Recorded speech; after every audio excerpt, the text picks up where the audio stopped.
Hey there, have you ever noticed how relationship advice always assumes both people are actually in the room doing the work? Yeah, it's cute. A lot of those conversations start with, when you're both committed to growth, and I'm already out. Because many of you listening are not in a both of you committed situation.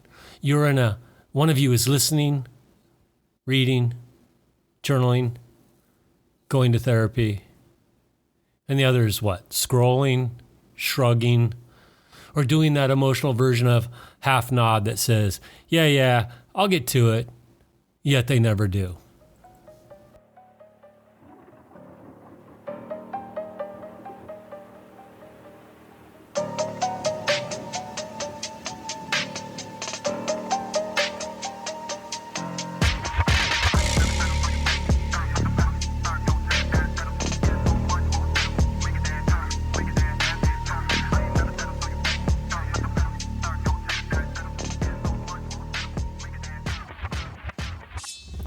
This is the Architect of Self. I'm Gregory. I hold many advanced certified clinical trainings, including trauma, neuropsychotherapy, neurocriminology, music integrated therapy, etc. I'm a former high-risk operator and the guy who sat across from enough men and women in crisis to see the same pattern on repeat.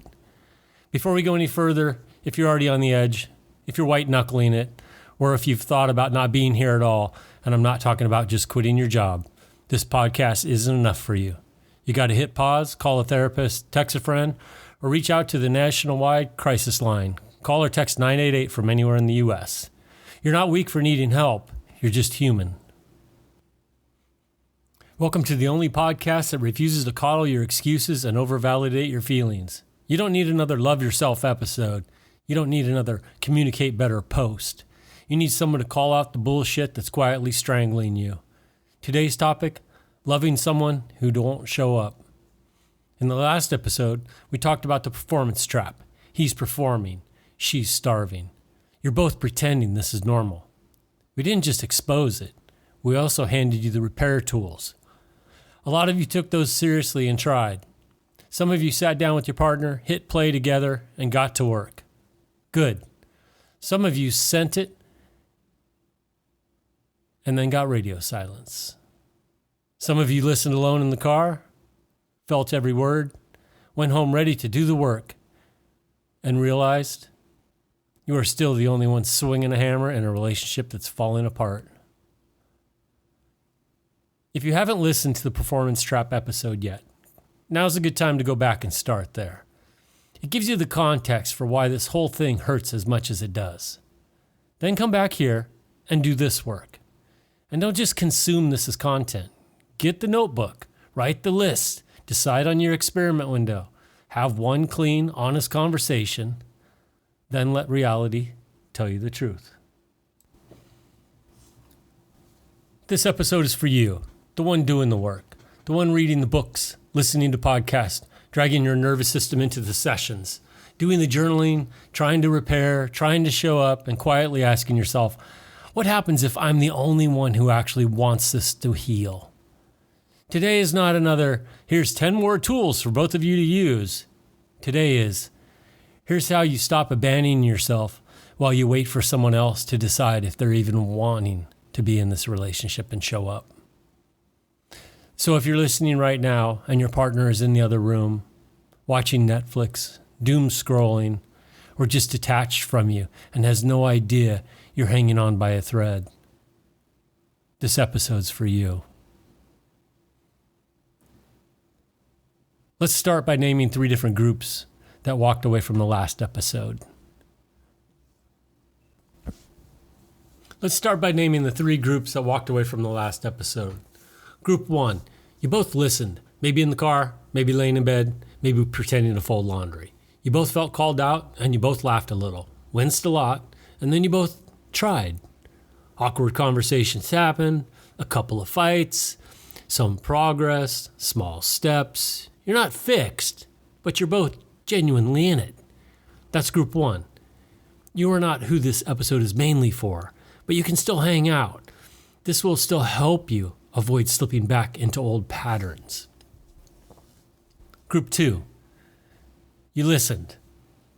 They sort of did. They might have listened halfway and said, yeah, that was good, and then changed nothing. Or they said, I'll listen later, and later still hasn't arrived. They gave you just enough engagement so you didn't feel crazy, but not enough behavioral change to actually feel safer. That almost, but not really, is exhausting. You're not crazy for feeling confused, resentful, or stuck. Group 3, you listened alone, and this was a mirror you've been avoiding. You saw the performance, the starving, the lies you both live. And when you tried to talk about it, you hit a wall. Maybe defensiveness, maybe mockery, maybe shutdown, maybe a calm, cold, you were overreacting. You tried to bring in repair tools into the relationship and they acted like you were introducing a new hobby that they never asked for. You're not crazy for feeling like you're in a one-person renovation project while the other person keeps living in the house and complaining about the noise. Groups 2 and 3, this episode is definitely for you. What not showing up actually looks like. Before we talk about what to do, we need to get very clear about what not showing up actually is, because some of you have been gaslit into believing nothing is wrong. You're told you're too sensitive, or you always want to talk about something, or why can't you just be happy? So you start doubting your own eyes. Not showing up rarely looks like a cartoon villain saying, I refuse to work on this relationship. That would almost be easier. You'd at least have clarity. Most of the time, it looks like this low-level resistance dressed up as busy, tired, or not a big talker. Sometimes it sounds like, yeah, I'll listen later, and later yet never happens. It looks like them nodding while you share something vulnerable, but then the behavior says and stays exactly the same. It looks like the one-time apology performance. They say, I'm sorry, I'll do better. Maybe do one nice thing and then quietly go back to the baseline. No real accountability, no follow-through, just enough movement to get you off their back. Sometimes it's minimizing. You say, I feel alone, and they respond with, well, at least I'm here. Some people don't even have that. You say, we never connect. And they bring up that one date from 4 months ago, like they should get a Lifetime Achievement Award for it. To treat your emotional starvation like you're complaining about the seasoning on your fries. Other times it becomes weaponized. You start reading, going into therapy, or listening to podcasts like this, and suddenly you're the one obsessed with fixing things. You become the problem. You're always trying to change me. You're never satisfied. You're the one making things complicated. I thought we were fine. They twist your efforts into criticism just so they can stay comfortable. I'm just not good with feelings. I prefer the old system where you carry the emotional labor and I don't have to stretch. And no, you're not crazy for noticing that. Look, you're not crazy. They're not always evil, but the pattern's real. Now, let me say this very clearly. Not showing up does not automatically make your partner evil, abusive, or beyond redemption. Sometimes it means they're scared. Sometimes it means their nervous system is built for shutdown. Sometimes it means they were raised in an environment where feelings were either mocked, ignored, or only expressed in anger. They might genuinely not have the tools yet. But here's the hard line. There's a difference between not knowing how and not being willing to learn. If you don't know how to swim and say, I'm scared, but I'll take lessons, we can work with that. If you don't know how to swim and you sit on the edge of the pool criticizing the person in the water for trying too hard, we have a different problem. So no, you're not crazy for wanting more. You're crazy for saying, we need help. And you're not asking for too much when you ask for presence, respect, honesty, and shared effort. Those aren't luxury upgrades in a relationship. They're fucking basic structural integrity. There's a tension here that's worth naming. Your partner may not be a monster, but that doesn't mean you should tolerate emotional starvation infidelity. We have to hold both realities, that they might be limited and scared, and you might be slowly erasing yourself to accommodate that. Both can be true at the same time. The line between patience and self-abandonment. This is where most people get stuck. They ask, am I being patient and loyal, or am I abandoning myself? It's a fair question, especially if you were raised to believe that staying no matter what is the highest virtue.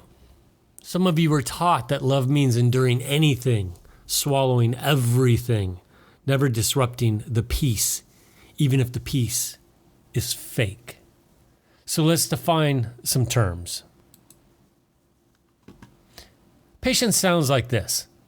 I see effort is clumsy, inconsistent, but real. I see you trying to reflect, trying to listen, trying to adjust. I'm willing to walk with you while we both grow. I don't need perfection, but I can feel you learning.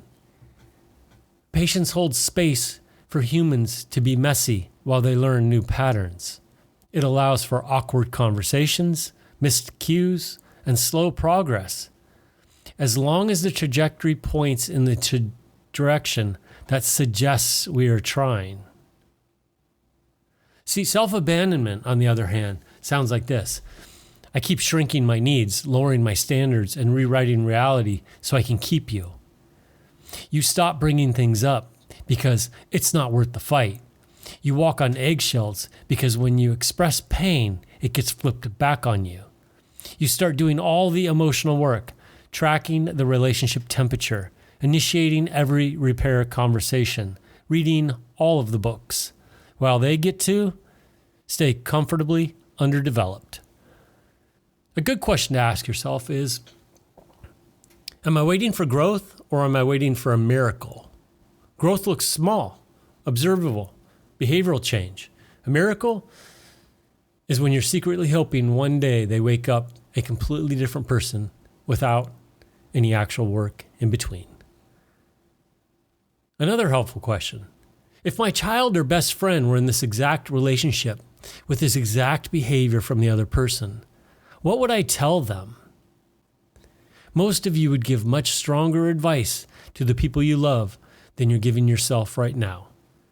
That's a sign you may be abandoning your own reality to save the relationship. Patience is not supposed to cost you your self-respect. Loyalty should not require you to lie to yourself about how bad it feels. Stop selling them the work. Let's talk about what you actually do if you realize you're out in front, alone, doing all the work. The first thing you stop doing is selling them the work. This won't feel natural at first. A lot of you are wired to be the emotional project manager. You gather resources, forward links, explain episodes, summarize your therapy sessions, recommend books, and sometimes even highlight the parts you want them to read. You turn yourself into their personal relationship learning management system. And this needs to stop. Your job is not to convince someone that emotional growth is worth it. Your job is not to be the internal marketing campaign for intimacy. Your partner does not need a salesperson. They need a spine and a willingness to look in the mirror. So practically, what does it mean to stop selling? It means you don't send a dozen podcasts and then anxiously wait for their report. You don't say, please, if you listen to this, we'll be better, like you're pitching a new product. You might simply say, this episode put words to what I've been feeling.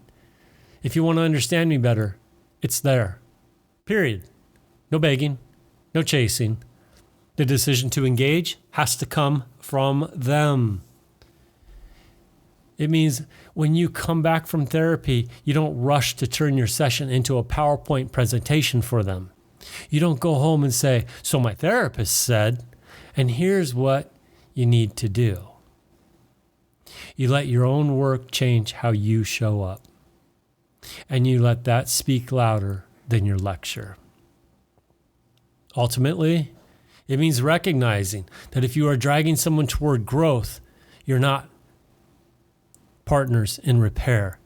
You're a parent-child dynamic, and intimacy can't grow in that setup. You can love someone. You can invite someone. You cannot drag someone into adulthood. Clarify your non-negotiables in behavior, not wishes. You need clarity on your own non-negotiables, not in vague poetic language about connection or vibes, but in behavior. I want us to be close again is not a standard. It's a wish. I'm not going to stay in a relationship where I'm constantly mocked, dismissed, or ignored when I bring up my pain is a standard. One is a feeling, the other is a boundary. This is where you sit down, yes, with an actual pen and paper and write down the things you cannot keep living with long term. Not, we argue sometimes. Well, everyone argues. I'm talking about the repeated patterns that erode you, the stonewalling, the contempt, the constant minimizing, the silent treatment, the passive-aggressive jokes, the way they use vulnerability as a weapon later. Then write down what effort would actually look like in concrete terms. Maybe it's them initiating a weekly check-in without you having to remind them. Maybe it's them going to therapy. Maybe it's a real apology that includes specific behavioral changes, not just, sorry you feel that way. Maybe it's them putting their phone down when you're trying to talk, consistently without you having to ask. You're not writing a fantasy script. You're defining what respect and partnership looks like in observable actions. From there, you can eventually communicate something like, I love you. I want this to work, but I cannot keep living in a dynamic where I'm the only one working on us. Here's what effort would look like to me. I'm willing to do my part. I need to see if you're willing to do yours also. Calm, clear, not a threat, just a reality. Set a real experiment period. The next piece, because people love vague promises, is set a real experiment period. We're not talking about, I'll just see what happens over the next decade. No. We're talking about a defined window where you observe behavior, not words. Maybe that's 30 days, maybe 60, maybe even 90. The number isn't magic. What matters is that you're not waiting indefinitely without data. During that time, you put up a simple structure in place. One weekly check-in where you both talk honestly about how things are going. It doesn't have to be a therapy session on your couch. It could be 20 to 30 minutes on a walk or at the table where the phones are out of reach, TV is off. You ask questions like, where did we do better this week? Where did we fall back into old patterns? What's the one thing we can adjust next week? If they refuse even that, that's information. An unwillingness to spend 20 minutes a week on the health of a relationship is not a capacity issue. It's a priority issue, and that tells you a lot. During this experiment window, you're not just watching their behavior, you're watching your own. Do you hold your boundaries, or do you fall back into doing all the emotional labor? Do you speak up when you're hurt, or do you go silent to avoid conflict? Do you keep pushing them, or do you allow your choices to stand and tell you who they are? At the end of that window, you don't need everything to be perfect. That's not realistic. But you should have enough data to answer some hard questions. Is there movement? Is there humility? Is there genuinely curiosity about my experience? Am I still the only one doing the heavy lifting? If the honest answer is yes, you're still the only one, then this isn't about waiting more. It's about making decisions. Scripts for the hard conversations. For her. Let's give you some actual language, because I know a lot of you replay conversations in the shower and wish you'd said something differently. I'll start with women talking to men, but you can flip the genders as you need. You figure it out. I'm giving you some ideas. If you're the woman and you feel emotionally starved, but every time you bring it up, you end up apologizing, try something like this. Look, I'm not trying to attack you. I'm not saying you're a bad man. I know you work hard. I see what you do for this family. This is not about your paycheck or your to-do list. I'm telling you, I'm lonely next to you. I'm telling you that I miss feeling like we're actually a team. I'm willing to work with this. I'm willing to be uncomfortable and learn new ways of doing this. But I won't keep pretending I'm okay with nothing changing. I love you, and that's exactly why I'm saying this out loud instead of just shutting down like I normally do. That's direct without being demeaning. You name what you see, you affirm his value, and you set reality. I can't keep living like this. If he responds with blame, deflection, or you're overreacting, that's not your cue to backtrack and soften until he feels comfortable. That's data about his capacity to tolerate discomfort in the service of growth.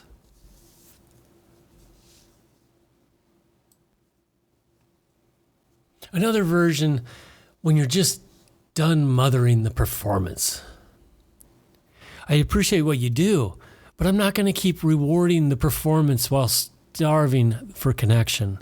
Me saying thank you for paying the bills or doing chores is not the same thing as me feeling emotionally safe with you. I want both. Partnership in life and presence in a relationship. I need to see you actually care about what it's like to be me here, not just what it's like to be you. Dry humor helps. If it fits your dynamic, try something like, I married a partner, not a very reliable but emotionally unavailable roommate with benefits. If you can't even tolerate a little bit of honesty, humor, the situation, again, that tells you something. All right, scripts for the hard conversation from him. Now, for the men listening who feel like they're always the villain in the story, or like they're never doing enough, even when they're trying. Some of you shut down because every conversation feels like a performance review you didn't know you had. This is for you, my friends. Try something like this. I don't always know what I'm feeling. I'm not great at putting it into words yet. But I know this. I don't want to be just a paycheck or a roommate. I don't want us to just coexist. I'm willing to work on this. I'm willing to hear hard things about myself, but I need us to be on the same team. Not me holding all the blame while you hold all the judgment. I need us both to look at our patterns, not just mine. That is very different from being defensive. You're owning your gaps, and you're also asking for shared process. Here's another one. If you're the one doing all the emotional repair, I'm realizing I'm the one bringing up every hard conversation, apologizing first, trying to fix things, and chasing connection. I'm doing that because I care about us, but I'm starting to feel like I'm carrying this relationship on my own. I need to know if you actually want to work on this with me, because I can't keep doing this alone. It's not sustainable, and it's starting to break me down. Again, calm. No yelling, no ultimatums, nothing was said in rage. You're just stating your reality plainly. If the response is to minimize, mock, or flip it back on you, you're just dramatic. You're too much. This is all in your head. Remember, that's a choice they're making about how much your reality matters to them. You don't need to debate it. You don't need to pay attention to it. The outcome no one wants to talk about. We're going to talk about it here. Let's go somewhere most relationship content avoids. What if they don't change? What if you stop selling? You clarify your non-negotiables, You set an experiment period, use clear, respectful language, and they still choose comfort over growth. There are really only 3 honest outcomes here. Outcome 1, they wake up, not magically, but gradually. They start listening to the episodes, they ask questions, their first attempts are clumsy, but they stay in the room. They say, I don't know how to do this yet, but I want to learn. You see humility, you see effort. That doesn't mean the relationship becomes a rom-com montage. It means you have someone who's willing to do the reps with you, and that's workable. Outcome 2, they do just enough to get the system intact, but not enough to truly change. They may go to a session or 2, have a good week or 2 after a big fight, throw in a date night, say the right words occasionally, but the overall pattern doesn't shift. You still feel lonely, unseen, or like you're walking on eggshells. They want the benefits of you doing the work without the cost of them actually changing. This is the most confusing outcome because it gives you hope in tiny doses while preserving the main problem. Outcome 3, they outright refuse. They won't talk. They won't reflect. They won't seek help. They use your efforts as an opportunity to paint you as an unstable, needy, or never happy. They opt out of growth while continuing to enjoy your presence, your caregiving, your body, your income, and your stability. They want you, as long as you come in silence. I'm not here to tell you to leave or stay. I don't know the full complexity of your situation, your safety, your finances, your kids, your history. But I will say this. After a certain point, the question is no longer, can this be fixed? The question becomes, what is the cost of me staying exactly where I am while nothing fundamentally changes? Because I promise you one thing, there's always a cost. Sometimes the cost is your mental health. Sometimes it's your physical health. Sometimes it's the message your kids receive about what love looks like. Sometimes it's your lost years of potential, your creativity, your friendships, the parts of you that got quieter and quieter to avoid the rocking of the boat. Staying, no matter what, is not an automatic loyalty. In many cases, it's fear, conditioning, a nervous system that learned early on that suffering in silence is safer than being alone. Coming back to you. So let's bring this back to you for a second, because when you're in a starving relationship, your entire focus tends to be on the other person, what they're doing, not doing, saying, not saying. Your whole internal world orbits around, will they ever show up? It's like your life becomes a weather report on their mood. Part of stopping self-abandonment is redirecting some of that energy back into your own life. I'm not talking about weaponized independence where you say, fine, I don't need you anymore, and cut yourself off emotionally to survive. I'm talking about reclaiming parts of yourself that you parked in a garage because the relationship took over everything. What do you enjoy that has nothing to do with their approval? What activities, friendships, practices, or creative outlets used to make you feel alive? When was the last time you did something that wasn't about them, the kids, or keeping the peace? There's a version of you buried under that, and it's exhausted. And part of assessing this relationship honestly is reconnecting with that person. Because here's the quiet truth. The more you rebuild your sense of self, the more clearly you'll see the relationship. When you're completely dependent on the relationship for identity, you will tolerate a lot more pain just to avoid losing it. When you start remembering you actually exist outside of this dynamic, your tolerance for emotional starvation starts to drop. Not because you became cold, but because you remembered you're a human being worth it. So yes, we're talking about your partner, but we're also talking about you building your own emotional strength support systems and the inner clarity so that whatever decision you make later stay, go, renegotiate. You're making it from a grounded place, not from a place of desperation or panic. All right, your homework, because nodding isn't enough. Let's land this with some actual work, because I'm not interested in you just nodding and then going back to the same crappy patterns.